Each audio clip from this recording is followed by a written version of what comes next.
guys, today we're going to learn about Adobe Spark and how you can use it in your classroom. Adobe Spark is an awesome creativity tool that you and your students can use to tell stories, write papers, create graphics and videos, share ideas, and much more. And best of all, it's free. You do not have to spend a dime to have access to all of these tools. And your students can log in using their Google username and passwords, so you don't have to create accounts for each student. Over the past few years, numerous studies have shown that creativity improves learning outcomes. Educators like you and I are looking for ways to bring creativity and creative thinking into their classrooms. And Adobe Spark will help us do this. All students will be able to be creative when using Adobe Spark, no matter what their design experience is. And it will also make you and I look pretty creative too. So what is Adobe Spark? Well, Adobe Spark is a website and apps that encourages creativity and impactful communication by creating visual stories. It was built with younger users in mind, and students from preschool through university can use Spark as a powerful and effective tool to create, publish, and share. And it's a whole lot of fun too. The best way to understand Adobe Spark and what it is to look at what it can do. So rather than hear me talk, let's look at some examples of what you can create with Adobe Spark. One thing Spark can do is create videos. Videos created with Adobe Spark can contain photos, icons, text, video clips, background music, and storytelling narration. Let's look at a few examples. The first link I'm going to show you is a Minnesota school page of 4th grade students. The teacher had the students create Spark videos on books that they had read. This student chose 11 birthdays, a story written by Wendy Mass, as her book to do her book report on. Let's watch and see how she summarizes the story using Adobe Spark Video. 11 Birthdays by Wendy Mass. If you want a bit of magic, this is the book for you. It starts when Amanda and Leo are best friends. Wait, they were best friends. Now they're more like enemies. This takes place on Amanda and Leo's 11th birthday. You should probably know that they share a birthday. The story starts when Amanda's birthday is off to a bad start. Her parents can't drive her to school, so she has to ride the bus. And to Amanda, that is B-A-D. That spells bad. Then on the bus, Amanda's friend Stephanie doesn't even see Amanda. Stephanie says to someone else.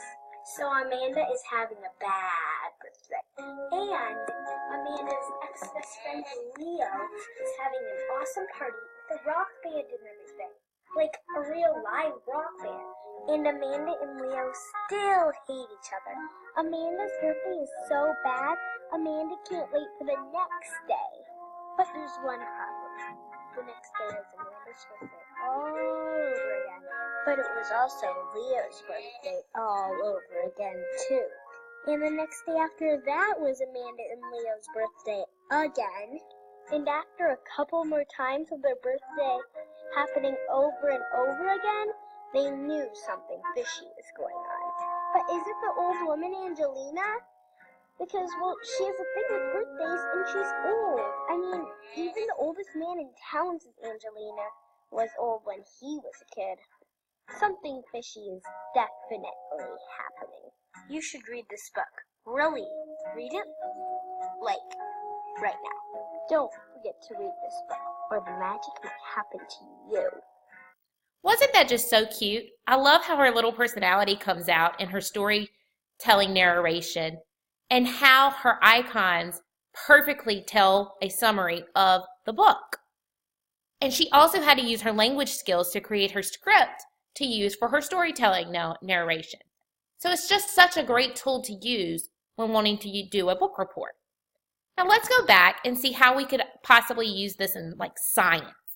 This student up in Oregon was wanting to tell us about the scientific method. So he used Adobe Spark Video to do that and then was able to upload his Adobe Spark Video to YouTube.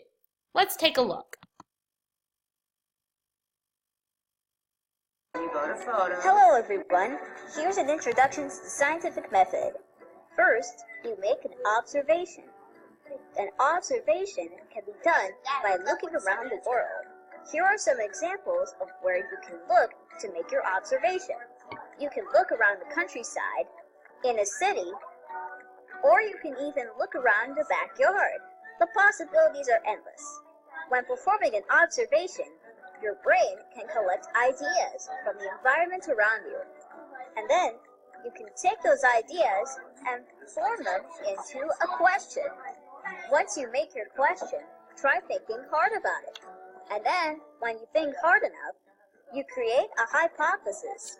A hypothesis is basically a thought of what you think should happen in the experiment. Now this is the best part. Once you've decided your hypothesis, it is time to get scientific. How is the scientific, you ask? Well, we are going to do the experiment. Here are some things you need during an experiment. First, you need a variable. What changes? 2, you need control. What stays the same? 3, you need the materials to get the experiment running. And 4, you need a step-by-step procedure to keep in mind during the experiment. While running experiments, try collecting some data. You'll need it for the results. When the experiment is over, write down the results from the notes you took when collecting data. Then, with the results you wrote down, write a conclusion and think to yourself, was our hypothesis right or was it wrong? It doesn't matter if your hypothesis was right or wrong, as long as you have fun. And who knows, maybe you'll even create some more questions from the experiment. Well, that's all for now. Thanks for watching the introduction to the scientific method. Bye-bye. As you can see, Adobe Video makes presenting a report, explaining a concept, or telling a personal story exciting and engaging. Students are able to create captivating, animated, narrated videos in just minutes.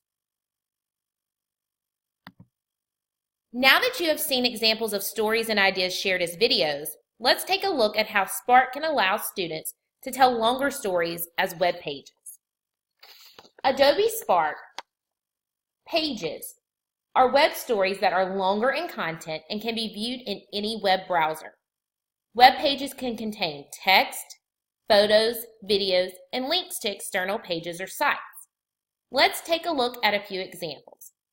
The first one, the Colorado River, is a report by a 6th grader.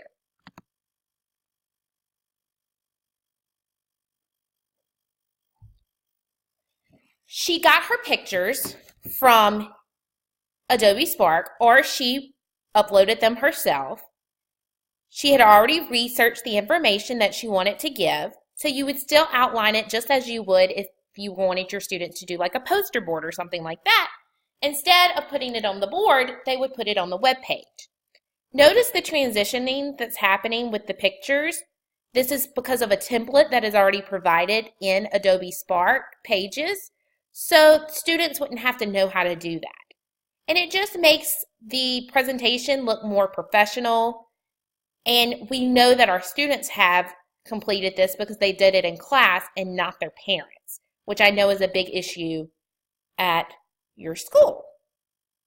So this is an example of what a student would do.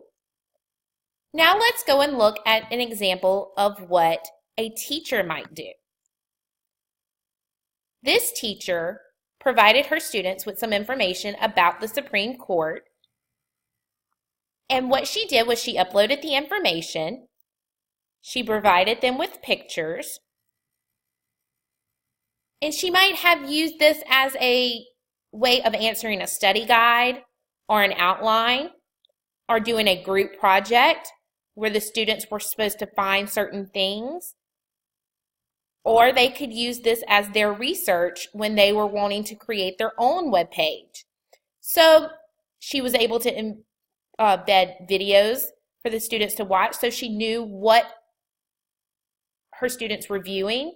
So she had control. She kind of felt like, yeah, they're able to be student-centered and they're able to explore on their own, but I still have a little bit of control as to what I want them to view. This did not take very long for her to complete because the templates are already provided, so all she had to do was enter the information and upload the pictures. So those are 2 examples of how you could use Adobe Spark Pages in your classroom. In addition to videos and web stories, Spark can also be used to create graphics for use in social media posts, posters, signs, and much more. Now, I know you do not allow your students to use social media in your class, but this could be used as a tool for them to create an exciting image or graphic that they want to include in their Adobe page or Adobe video. Here are some examples of what some UK students created in their classroom. Their teacher encouraged them to tweet questions to a British astronaut who was on the International Space Station. To get the students more engaged, the teachers allowed her students to use Spark, post, and turn their questions into beautiful and more impactful images. The graphics created in Adobe Spark can contain text and background images. Spark provides extensive design options and layouts that automatically apply with simple clicks and taps, so students do not have to be designed to create these beautiful works of art. Adobe Spark can be used on desktop computers, including laptops and Chromebooks, and on iOS devices like iPads and iPhones. For desktop users, Spark runs inside of a web browser. All you have to do is go to spark.adobe.com to access all 3 Spark formats. If you are using an iOS device, you will have to download 3 different apps: the Adobe Spark Post app, Adobe Spark Page app, and Adobe Spark Video app. All are free of charge. The Adobe Spark web and mobile apps can be used interchangeably. You can start work on one platform, edit on another, and go back and forth between platforms and devices as needed. Adobe Spark automatically saves and synchronizes content across all of your devices. So now that you know what it is, go start exploring on your Chromebooks. All you will have to do is go to spark.adobe.com since you are using your Chromebook. So no apps are needed to be downloaded. See what you can come up with before we meet face-to-face, and I show you how to start creating your pages, posts, and videos. I look forward to seeing you soon. Hope you enjoy. Have a good night.